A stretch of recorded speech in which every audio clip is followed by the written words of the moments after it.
Today, we're plunging into depths not really of the ocean, but of the human spirit, our compass.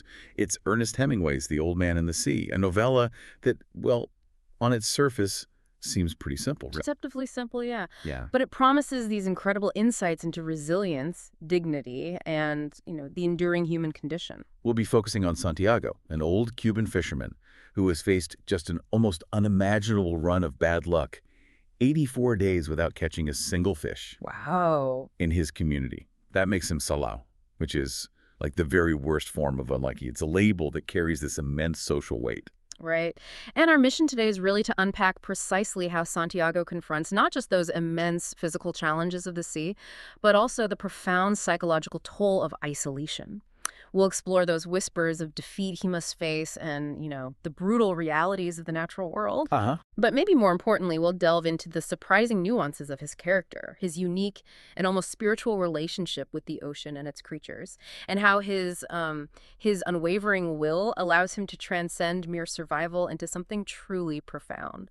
Get ready for some deeply human insights and incredible moments of grit that really resonate far beyond the pages of the novella itself. So, before this legendary journey even begins, Santiago is already defined by these two stark realities. This profound endurance, and at the same time, this crippling unluckiness.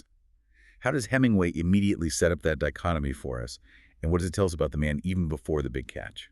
Well, Hemingway introduces Santiago with just a masterstroke of contrast. The text immediately brands him Salau, the worst form of unlucky. And that's a social and personal burden that, frankly, could crush a lesser man in a community that really thrives on success and fortune. Yeah. It's a label that suggests not just like a streak of bad catches, but a fundamental taint, almost like a curse. Yet simultaneously, we see his physical decay described with really poignant detail. He's thin and gaunt with deep wrinkles in the back of his neck. He's got the brown blotches of the benevolent skin cancer the sun brings from its reflection on the tropic sea. His hands are etched with deep creased scars from handling heavy fish on the cords, right? Testament to a lifetime of struggle. And here's the kicker. Hemingway explicitly states, none of these scars were fresh. They were as old as erosions in a fishless desert. Fishless desert. Wow. Yeah, that specific phrasing, fishless desert, it subtly foreshadows his current unlucky streak, but it also implies his history of hard-won battles, not just recent triumphs. And the way Hemingway contrasts his worn body with those undefeated eyes, Yeah. I mean, it sets up such a powerful tension. What do those ancient scars, old as erosions in a fishless desert, really tell us about his past compared to his present Salau status? That's exactly where the immediate, profound insight lies. Despite the physical toll, despite the public label of Salau, his eyes were the same color as the sea and were cheerful and undefeated. Right. This juxtaposition isn't just descriptive, it's Hemingway's brilliant way of introducing Santiago as a man whose external reality completely belies this unyielding inner spirit. It sets the stage for his extraordinary defiance against being Salau and against the elements. So the old scars mean he was successful. Exactly. The scars being old means they speak of past victories, past strength, not current impotence. He isn't broken yet. Even his sail, patched with flour sacks, is described as looking like the flag of permanent defeat when it's furled around the mast. You see the external world, the village, the elements, even his own equipment, they all project failure. But his eyes, the windows to his soul, they stubbornly refuse to admit it. This profound contrast, a body battered, a reputation tarnished, but a spirit utterly unbowed, that's Santiago's defining characteristic. It's a testament to resilience that you discover even before his grand adventure truly begins. It's a potent reminder, really, that true strength often resides in that quiet, internal resolve rather than just outward appearance. But Santiago isn't entirely alone in his fight against being Salau. His relationship with Marlin, the boy he taught to fish, is another powerful current in his life. Despite being forced by his parents to leave Santiago's boat because of the unluckiness, Marlin's loyalty to the old man, it just never wavers. What does this unwavering devotion, especially in the face of community superstition, tell us about the strength of their bond? Well, Manilin's loyalty actively challenges the very core of the community's superstitious beliefs. While the village might dismiss Santiago as Salau, just unlucky. Yeah, write him off. Right. Manilin's actions unequivocally prove his unwavering faith.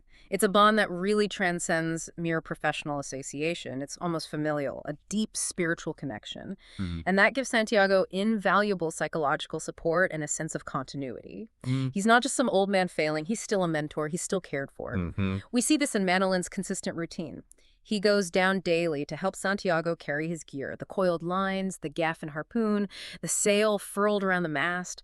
The text even notes the boy's sadness, seeing the old man come in empty-handed again and again. Mhm. And it's a sadness rooted in shared history, not just blind sentimentality. Manolin, after all, he remembers Santiago's previous 87-day unlucky streak, Oh, right. which was immediately followed by 3 weeks of catching big fish. Mm. So this memory grounds their hope in past triumphs. It demonstrates a faith earned through experience, not just given blindly. And this isn't just sentimentality, like you said. It's a bond forged in shared history and, frankly, danger. Santiago's almost fatal fishing trip with a 5-year-old Manolin really seems to have sealed their mutual respect. Santiago recounts this harrowing experience when a green fish, meaning like too powerful, not fully subdued, Exactly. Still fighting hard. almost tore the boat to pieces, nearly killing the young boy. That's intense. Oh, absolutely. This shared, intense history truly forms the bedrock of their bond. Manolin vividly remembers the violent details, the tail slapping and banging and the thwart breaking and the noise of the clubbing. He even recalls the sweet blood smell all over me. Imagine that at 5 years old. Wow. It's a relationship forged through danger, survival, and shared trauma where the teacher-student dynamic goes far deeper than just instruction. It's about imparting resilience, demonstrating strength, building absolute trust through these harrowing experiences that outsiders could never really comprehend. Santiago even tests the boy's memory, asking, "Can you really remember that, or did I just tell it to you?" Reinforcing their shared reality, their mutual participation in this life of profound risk and reward. And Santiago's emotional statement, "If you were my boy, I'd take you out and gamble," it just underscores the profound affection and respect he holds for Manolin. It's an unspoken affirmation of their bond being as deep, maybe even deeper, than any family tie. And the beauty of their connection, I think, is really in the quiet acts of kindness and this unspoken understanding that define their everyday interactions. Manolin consistently buys Santiago beer and bait, even when Santiago claims, oh, I have bait left from yesterday. All right, saving face. Exactly. Later, he brings him a full supper. And they even share these wonderful fictions about food and gear, like the cast net and the yellow rice, which they both know aren't actually real. What does this ritual of fictions tell us about their understanding? These small acts are incredibly revealing. They showcase a profound, almost telepathic understanding and compassion. Manolin's generosity subtly covers Santiago's poverty without ever humiliating him. The fiction about the food in the castnet isn't deceit. It's this loving ritual that preserves dignity. It allows Santiago to accept help without feeling like a burden. It's a tender agreement, really, to protect Santiago's pride while ensuring his survival. Yeah. Manolin's gentle insistence on Santiago eating, "You'll not fish without eating while I'm alive," highlights his deep protective care. And the text details the 2-decker metal container he brings the supper in, mentioning Martin, the owner's, generosity in providing it, which illustrates how their bond kind of extends into this unspoken network of community support as well. That's a great point. But what's most striking, I think, is the boy's ultimate declaration, "The hell with luck, I'll bring the luck with me." Love that line. It's not just youthful bravado. It's this powerful statement of belief, a commitment that he can make a tangible difference in Santiago's fortunes. It tells us that for Manolin, love and loyalty completely trump the arbitrary notion of luck. And this powerful human connection, it really lays the groundwork for understanding Santiago's inner world when he's alone at sea. It provides him with a psychological anchor, even in that profound solitude. So with this incredible, steadfast human connection as his anchor, Santiago prepares for his solitary journey. And we get a glimpse into his life of really simple necessities. His shack is made of royal palm guano, sparsely furnished. Just a bed, a table, one chair, and a charcoal cooking area on the dirt floor. Basic. Very basic. On the walls hang relics of his wife, pictures of the Sacred Heart of Jesus and the Virgin of Cobre. But tellingly, her photograph isn't there. He'd apparently taken it down because it made him too lonely. What do these simple, almost Spartan details reveal about Santiago's character, maybe his vulnerabilities? Well, his simple dwelling perfectly reflects a life stripped down to its absolute essentials. A stark contrast to, any modern excesses we might think of. It's a space where every item serves a purpose or holds a profound memory. And the removal of his wife's photograph, that's particularly poignant detail. It highlights a deep emotional vulnerability that might surprise you in a character known for such toughness. Yeah, it does. Santiago, this man capable of enduring immense physical hardship and isolation, he couldn't bear the specific emotional pain of seeing her image. He explains, "It was too lonely to look at her," which is such a candid admission. It shows that while he can face the brutal realities of the sea head-on, certain forms of emotional pain are still too overwhelming, even for him. The mast, we're told, is nearly as long as the one room of the shack, which emphasizes the smallness of his living space and the absolute centrality of his fishing life. It's everything. It is. And the photograph isn't discarded, though. It's merely on the shelf in the corner under his clean shirt. It's a private grief, a hidden tenderness. It shows a man who understands his own limits, not just physical, but emotional, choosing self-preservation in the face of memory. It's a really subtle but powerful detail that speaks volumes.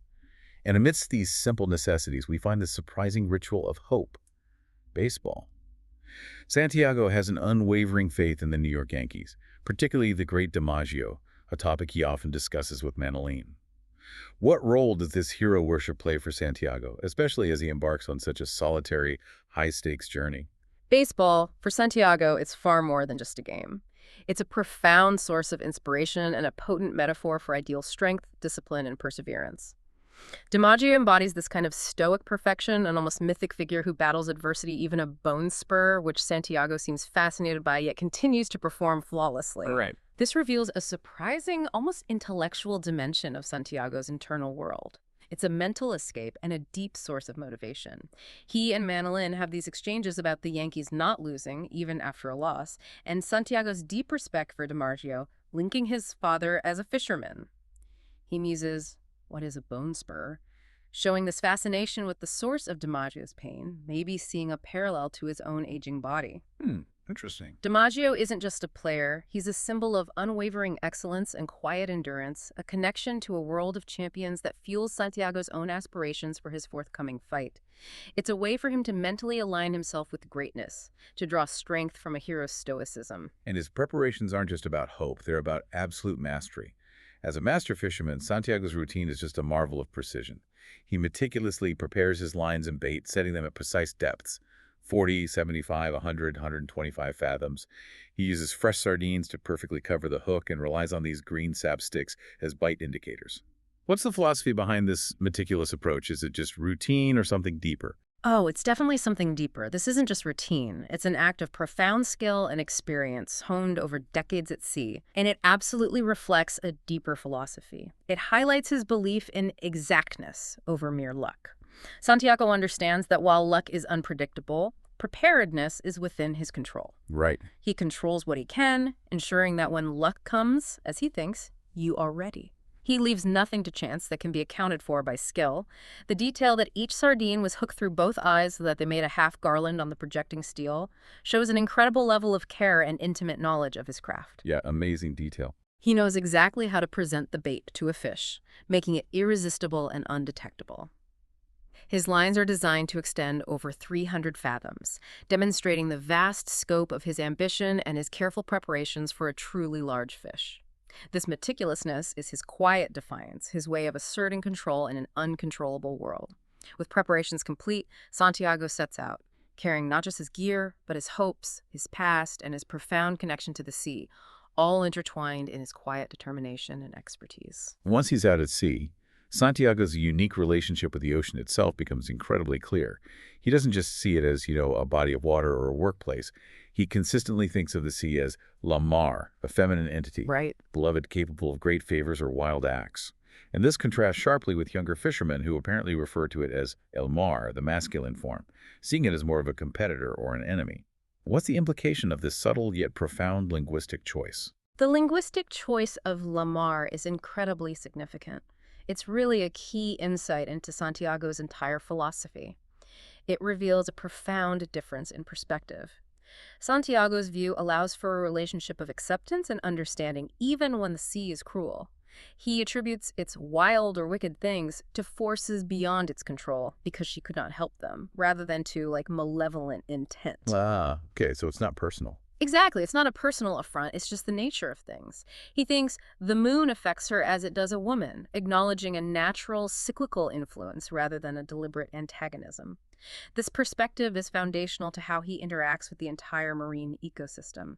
It fosters a spiritual connection rather than a combative one, allowing him to respect its power without resentment and to accept its capricious nature without feeling personally defeated by it. This deep, almost mystical reverence for the sea shapes his entire journey. And his interconnectedness with life extends beyond just the sea itself to its creatures. He has this deep affection for flying fish, whom he calls his principal friends. Yeah, That's quite something. it is. He feels pity for small, delicate, dark terns who are almost never finding food, contrasting them with robber birds. He holds a complex view of turtles, appreciating green and hawk bills for their elegance, feeling friendly contempt for loggerheads, but ultimately feeling sorry for all of them, especially the massive trunkbacks. It's a remarkable level of empathy for creatures he essentially hunts for survival. This section profoundly reveals Santiago's empathetic worldview, a crucial aspect of his character. He sees all creatures as part of a shared, often harsh ecosystem, each striving for survival. His sorrow for the birds, despite their role in leading him to fish, highlights his understanding of life's inherent struggles and the ocean's indifference. He even thinks the birds have a harder life than we do, which is a surprising connection to his own struggles and a reflection of his deep capacity for empathy. And his understanding of turtles goes even deeper. He notes that a turtle's heart will beat for hours after he's been cut up and butchered. Yeah, I remember that detail. Which leads to this profound realization for him. I have such a heart too, and my feet and hands are like theirs. This is more than just observation. It's a recognition of shared vulnerability, shared life force, shared endurance with his animal brethren. It's a paradox. He must kill to live, but he does so with profound respect and a sense of shared fate. For practical survival, he eats white turtle eggs and shark liver oil for strength, directly connecting himself to his prey for his own sustenance, further blurring the lines between hunter and hunted, showing a deep, almost spiritual symbiosis with the sea's creatures. It's incredible the depth of his observation and compassion, even for creatures he hunts. He also has this incredible, almost instinctual ability to read the signs of nature, using it as his guide. He uses a man-of-war bird circling patterns, for example, to deduce the presence of fish first dolphin, then tuna. He reads signs like plankton presence, a strange light in the water, cloud formations to predict weather, and fish concentrations. He basically speaks the language of the sea. Precisely. This absolutely showcases his deep experiential knowledge, honed over decades at sea. He doesn't just see nature, he understands its subtle language, using it as an intuitive and incredibly accurate guide. This is a subtle yet powerful form of intelligence, far beyond textbook knowledge. It's embodied wisdom. His precise deductions are striking. He observes the man-of-war bird and thinks, he's got something. He's not just looking, he is working. He will bring me my fish. Right. He connects the red sifting of the plankton to meaning fish. He understands that the strange light meant good weather, and so did the shape of the clouds. These aren't guesses, they are conclusions drawn from a lifetime of intimate observation, a deep communion with his environment. This deep understanding of the sea, its creatures, and its subtle signals is crucial as Santiago prepares for the greatest challenge of his life. He knows he's venturing into his heart, equipped with this profound, almost spiritual wisdom that allows him to anticipate, not just react. And now, we plunge into the heart of the story, Santiago's epic fight for survival. It all begins with the hooking of the great marlin, a true test of his patience and faith. Santiago observes his stick dip sharply, confirming a bite. But he doesn't just yank the line. He patiently waits, feeling these delicate pulls as the marlin slowly eats the sardines covering the hook. He mentally urges the fish, eat them, fish, eat them, please eat them. This isn't just fishing. It feels like a psychological game. Oh, absolutely. This moment is a masterclass in controlled patience and psychological engagement, a true testament to Santiago's seasoned skill. He respects the fish's intelligence, knowing that a premature strike could lose it entirely. His internal dialogue, almost a plea, eat them, fish, eat them, please eat them, reveals a deep, almost intimate engagement with his prey. He understands the process from the fish's perspective, appreciating its caution and sensing its approach. The source tells us the marlin is 100 fathoms down and eating the sardines covering the hook on a small tuna Santiago had caught for bait. The tension builds agonizingly as the delicate pulling shifts to something hard and unbelievably heavy, confirming the immense size of his catch and marking the true beginning of their epic struggle. It's a moment where his experience tells him to wait, to trust the process, even when every instinct might scream to act. And that's when the battle truly begins, the unending co. The marlin of immense size doesn't budge. Instead, it begins to tow the skiff slowly off toward the northwest. Santiago cannot raise it, and he's forced to hold the line across his back, enduring the strain for hours with no land visible. What is this immediate shift in dynamic from hunter to hunted, or rather, from controller to controlled force, Santiago to confront? The immediate realization of the fish's overwhelming power is just palpable. The dynamic shifts dramatically. Santiago is no longer the aggressor, but the towed, his will pitted against the fish's raw strength. This forces him into a state of pure endurance, highlighting the immense physical and psychological isolation of his struggle. He thinks, I'm being towed by a fish, and I'm the towing bit, acknowledging his involuntary role, the boat becoming a mere extension of the fish's power. His self-talk reveals his strategic thinking and determination. This will kill him. He can't do this forever. He's calculating, assessing the fish's limits even as he tests his own. The physical discomfort is vivid. His hat is cutting his forehead from the line's pressure. He's thirsty. Cold sweat dries on him at night. Yet he finds a somewhat less intolerable position by cushioning the line with a sack. Every detail underscores the relentless, drawn-out nature of this battle, where his entire existence is reduced to holding a single line against an unseen, indomitable force. As the fight stretches through the night, a profound sense of solitude sets in. Santiago frequently wishes for the boy, saying aloud, I wish I had the boy to help me and to see this. He even feels a profound pity for the marlin and recalls a time he hooked a female marlin while its male partner stayed loyally by her side, an act of devotion he found the saddest thing I ever saw. What does this longing for companionship and his empathy for his adversary reveal about Santiago's inner world during this? This truly highlights the profound loneliness of his struggle and the comfort that Manilin's presence would bring, not just for practical help, but for shared experience and validation. His thought, no one should be alone in their old age, he thought, but it is unavoidable, just captures the essence of his isolation, a stoic acceptance of his solitary fate. Yeah. His pity for the marlin elevates the conflict beyond a simple hunt. It becomes a mutual ordeal, almost a brotherhood between two noble adversaries. He's not just trying to kill the fish. He's engaging with a worthy opponent, feeling its struggle as his own. The flashback to the male marlin's loyalty. He was beautiful, the old man remembered, and he had stayed. That was the saddest thing I ever saw. Deepens this idea of mutual respect and even shared suffering. It suggests a profound understanding of love and devotion, mirroring the very bond he shares with Manilin, and foreshadowing the deep connection he will feel to his own magnificent catch. The marlin isn't just prey, it's a fellow creature of the sea, deserving of respect and even a kind of mournful empathy. The struggle pushes Santiago to extreme resourcefulness, often involving, well, self-inflicted pain. In the dark, another fish takes a bait, and Santiago, needing to maintain the main line to the marlin, bravely cuts two other lines, injuring himself under the eye. His left hand, already suffering from the immense strain, cramps severely during the fight. And for sustenance, he's forced to eat raw tuna and flying fish despite his distaste. I mean, these are brutal necessities. Absolutely. These incidents underscore his practical, immediate decision-making under incredible duress, always prioritizing the big fish, even at severe personal cost. He's making real-time, life-or-death calculations. The cramping hand is particularly symbolic. It's a betrayal by his own body, a physical manifestation of his aging. He even personifies it, berating and encouraging it, showcasing a surprising level of internal dialogue and resilience against physical limitations. Right, he talks to his hand. Yeah, he commands his hand, cramp then if you want, make yourself into a claw, it will do you no good. This is his will battling his own flesh. His forced consumption of raw fish highlights the brutal necessities of survival, showing his willingness to endure discomfort for strength. He notes that dolphin is too sweet. This is hardly sweet at all, and all the strength is still in it, indicating his pragmatic focus on efficacy over enjoyment or taste.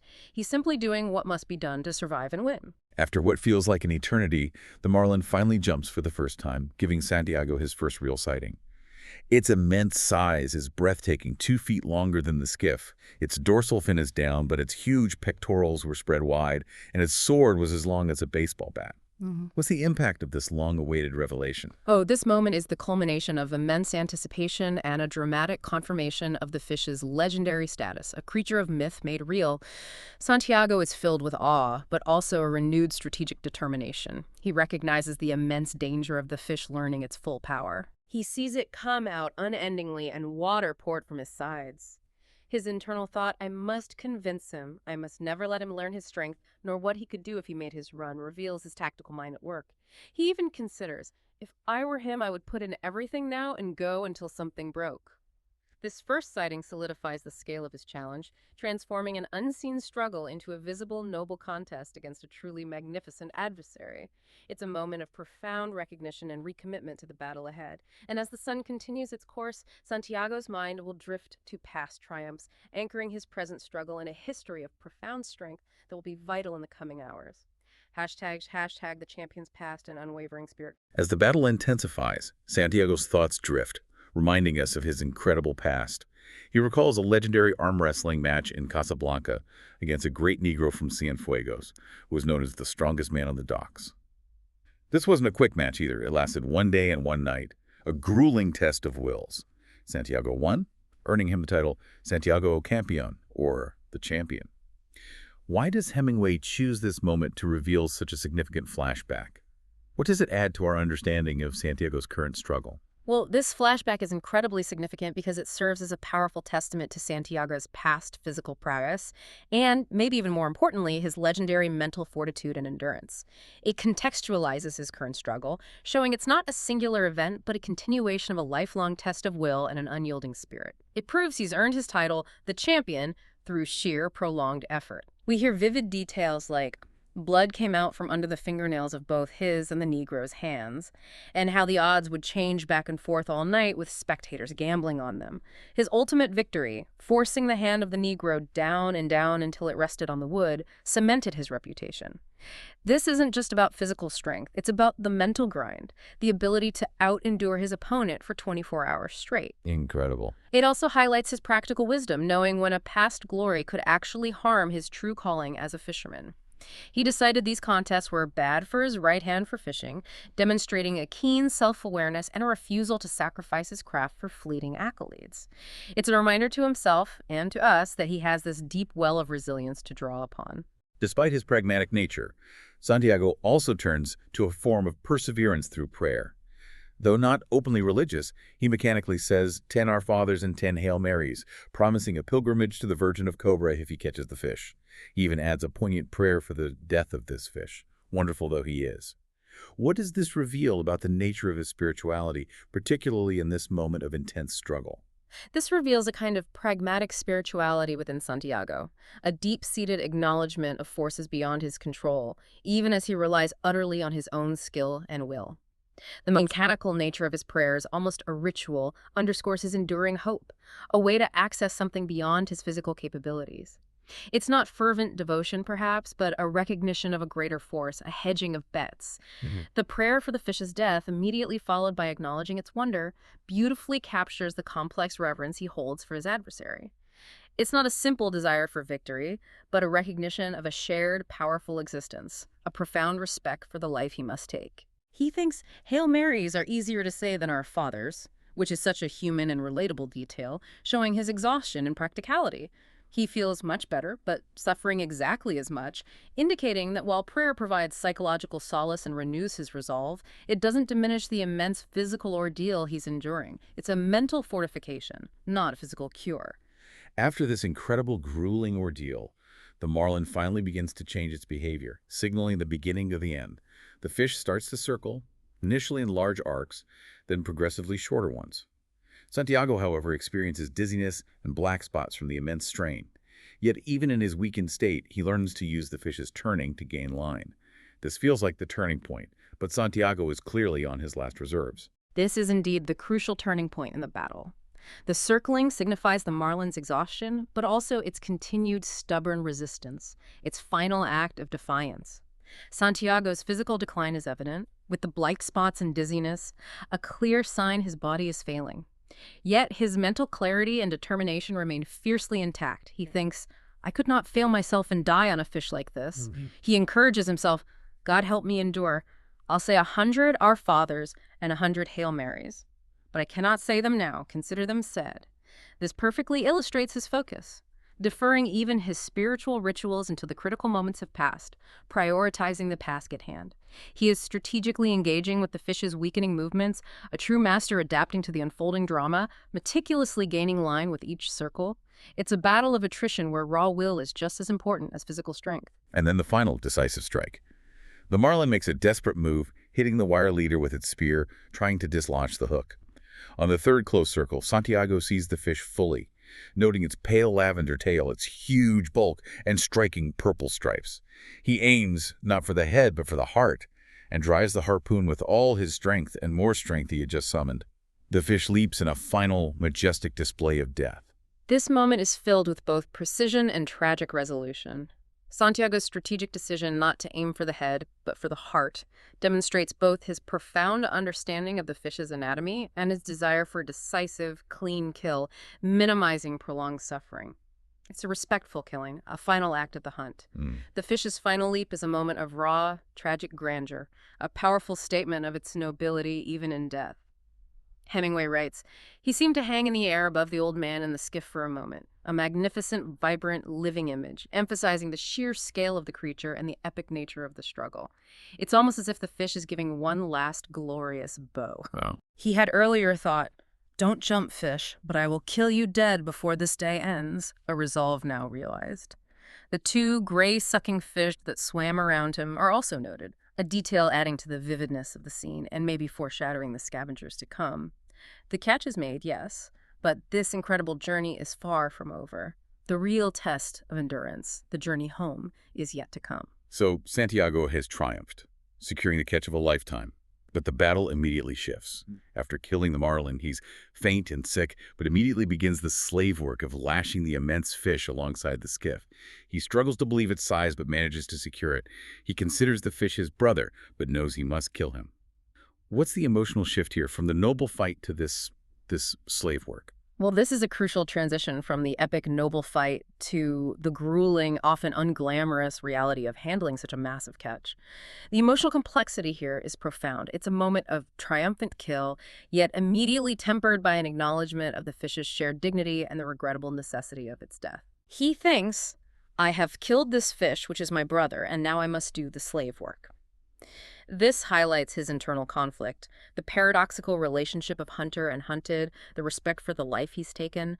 The sheer scale of the task is conveyed by his thought that it was like lashing a much bigger skiff alongside, an immense, exhausting physical effort after the superhuman battle he just endured. Yeah.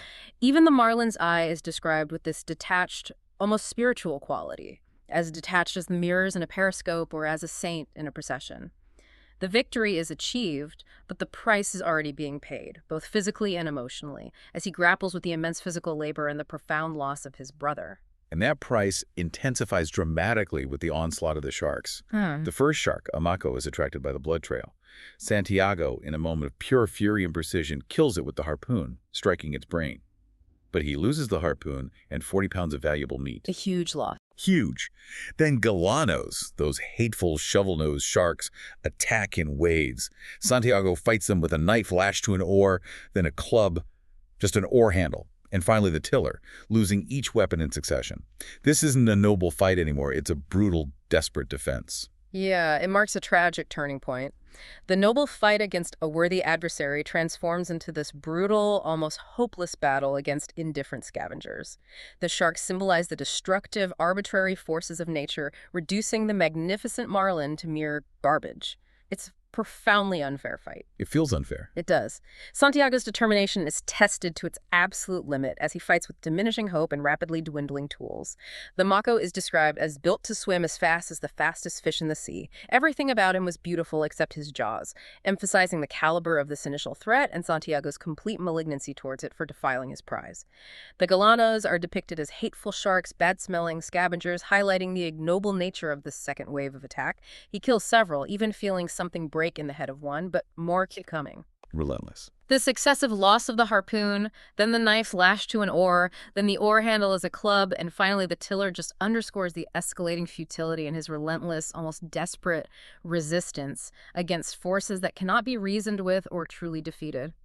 It's a fight not for glory, but simply to preserve what little remains. By the time he's fought off the final attack, half the fish is destroyed. Santiago expresses profound regret, lamenting, "I shouldn't have gone out so far," believing he ruined us both.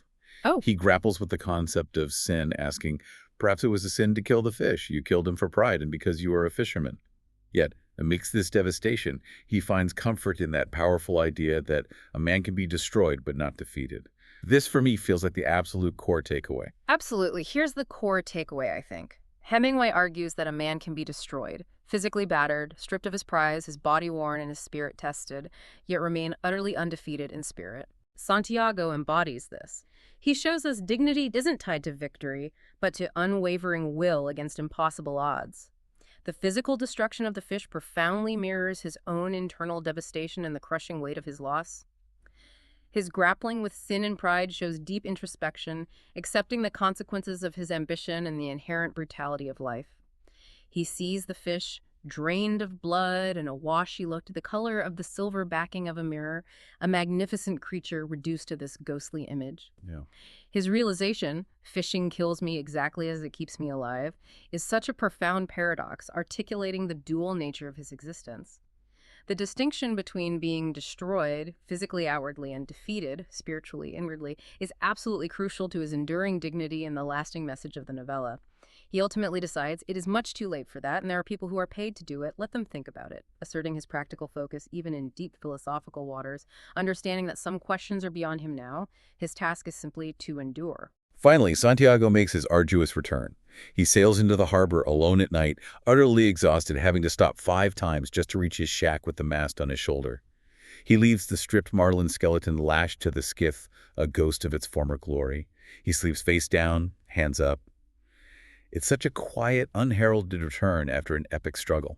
The quiet, unheralded return emphasizes his profound solitude and the immense personal cost of his triumph. There's no fanfare, no cheering crowds, just the brutal reality of his exhaustion. The image of the skeleton is a powerful, almost haunting symbol of his battle. The physical evidence of greatness, now reduced to bare bones by the indifferent sea, yet undeniably present. It's a testament to what was and what was lost. He admits he knew the depth of his tiredness. His self-talk, "I went out too far," reflects his acceptance of responsibility for the outcome, not just in terms of the sharks, but perhaps the ambition itself. His sleeping posture, face down on the newspapers with his arms out straight and the palms of his hands up, suggests not just deep exhaustion and vulnerability, but also a subtle dignity. It's like an offering of his hard-won hands to the indifferent world, perhaps an unconscious plea for rest or healing. It's almost the pose of a crucifix, a man crucified by his ambition and the sea, yet still finding a measure of grace in his suffering. Hashtag Manilin's return and the legacy of the fight. And so, the journey comes full circle as Manilin returns. The boy finds Santiago asleep in his shack, sees his scarred hands, and immediately begins to cry. He fetches coffee and insists on caring for Santiago, telling the other fishermen not to disturb him. What's the significance of Manilin's raw emotional response here? This scene truly brings the narrative to such a powerful close, emphasizing the enduring power of human connection over the brutal realities of the natural world. Manilin's tears aren't just for Santiago's physical suffering, but for the inherent pain and glory of the struggle he intuitively understands. Wow. He sees the cost, the immense effort, the magnificent loss. His immediate concern, "Don't sit up. Drink this." And his raw emotion, "Damn my fish," he said. And he started to cry again, showcase an unconditional love that transcends the worldly concept of luck or even success. His tears are an acknowledgement of Santiago's profound humanity and the depth of his ordeal. His determination to care for Santiago, despite his parents' earlier wishes, shows a true devotion and a profound understanding of their bond, re-establishing their spiritual kinship above all else. It's a really beautiful moment of reaffirmation, and it leads to this powerful declaration of their future. Santiago clarifies that he was beat by the sharks, not the fish, redefining the true nature of his defeat. Yeah. Important distinction. Right. Manilin, in turn, insists on fishing together again, declaring, "The hell with luck. I'll bring the luck with me."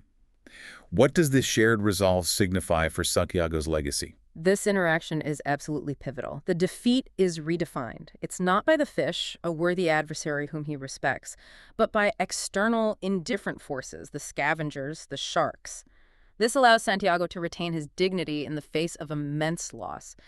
Manilin's insistence on fishing together signifies not just a transfer of knowledge, but a powerful commitment to carry on Santiago's legacy, embracing the lessons learned from this epic yet partially lost battle. Mm-hmm. His defiant "the hell with luck" directly challenges the superstitious belief that sidelines Santiago. It's a statement of agency and shared responsibility.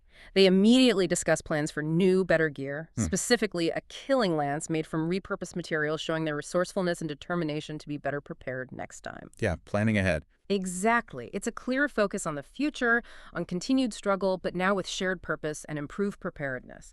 It's a testament to the idea that experience, even painful experience, leads to greater wisdom and resolve, and that the torch of knowledge will be passed. However, not everyone understands the depth of Santiago's experience. Yeah. That afternoon, a party of tourists at the terrace look at the marlin skeleton, which is now, as the text says, just garbage waiting to go out with the tide, and mistakenly identify it as a shark. They comment on its handsome, beautifully formed tails, completely unaware of the epic struggle behind it. What does this jarring contrast reveal about how greatness is perceived, or often misperceived? Well, this scene provides a stark, almost jarring contrast between the profound personal experience of Santiago and the superficial, uninformed perception of the outside world. The immense dignity and nobility of the fish and Santiago's monumental struggle are utterly lost on those who lack the understanding or experience to see beyond the surface. The waiter's simple, "Tiburon," the waiter said, "shark," and the tourists follow up, "I didn't know sharks had such handsome, beautifully formed tails," just highlight the vast chasm between direct, lived experience and casual, detached observation. It emphasizes how true greatness, profound suffering, and hard-won victories often go unrecognized by those incapable of understanding their true nature. For the tourists, it's a curiosity. For Santiago, it was life itself.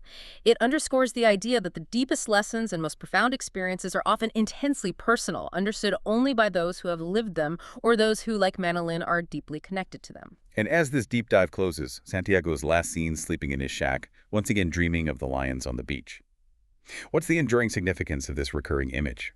The recurring dream of the lions, which began earlier in the narrative, it symbolizes a profound sense of peace, strength, and perhaps a return to a more natural, innocent state of being, unburdened by the brutal struggles of the sea.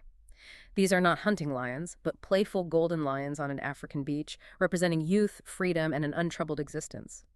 It's a powerful closing image of his enduring spirit, suggesting that despite everything, the physical toll, the loss of his prize, the label of unluckiness, Santiago remains spiritually whole, finding solace and renewal in these primal, beautiful visions. It's a peaceful, symbolic end to a narrative filled with conflict, highlighting the resilience of the human spirit, suggesting that even in old age and defeat, one can still access moments of profound peace and inner joy. #outro. So what have we unpacked in this deep dive into Hemingway's masterpiece, The Old Man and the Sea? We've seen how Santiago's unwavering spirit defines him, not his luck or, the opinions of others. His quiet defiance against a world that labels him Salau reminds us that true resilience comes from within. We've explored the profound, almost spiritual relationship he has with the ocean and its creatures, viewing them as both adversaries and brothers in the grand, relentless cycle of life. And we've truly understood the incredible power of human connection, embodied by the loyal Manilin, which provides Santiago with an essential emotional anchor against the crushing isolation of his solitary fight. Santiago's story isn't just about catching a fish. It's a timeless testament to the idea that a man can be physically destroyed by forces beyond his control, his body worn, his prize mutilated, but his spirit, his will, and his dignity remain utterly undefeated. Yeah. His journey asks us to consider the profound value of the struggle itself, not just the outcome, and how we confront inevitable loss and the indifferent cruelty of the natural world with grace and unwavering perseverance. So, as you go about your day, think about this. In our own lives, when do we find ourselves in our own deep waters, battling against overwhelming odds, perhaps feeling a little Salau ourselves? And what does it truly mean to be undefeated when the challenges of life inevitably leave us? Much like Santiago's magnificent marlin, with only bones, scars, but with an unyielding, resolute spirit. Keep diving deep, and we'll see you next time on The Deep Dive.